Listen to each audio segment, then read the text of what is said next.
Hello नमस्कार भाई लोग, हम चंदे गुरु भैया देखा आज आए हम भदोही के धरती पर। और यह समय जहाँ देखा था भैया ये ओंकार बजाज भैया आप सबके बताई दे हमारे पीछे जौन बाइक देखा था ये CNG बाइक है जौन की विश्व को पहली ऐसी बाइक है कि जौन 1 किलो CNG पे भैया 102 किलोमीटर चलत है।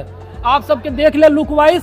और आप सबकी यो बताई दे ओंकार बजाज में 200, 150, 400 सीसी तक गाड़ी बा। आप कौनो भी खरीदी तो आपके स्मार्ट वॉच गिफ्ट मिले, वाटर कूलर भैया 5 लीटर का। और आप सबको बता दी अगर भैया आप 150 सीसी का बाइक खरीदे था P150 पल्सर तो आप सबके भैया या तो भैया टीवी मिले और या तो फ्रिज मिले।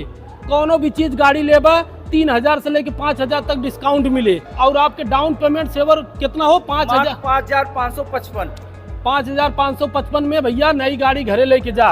वीडियो अच्छा लगा हो तो शेयर करा और ओंकार बजाज जरूर आवा। बहुत बहुत धन्यवाद।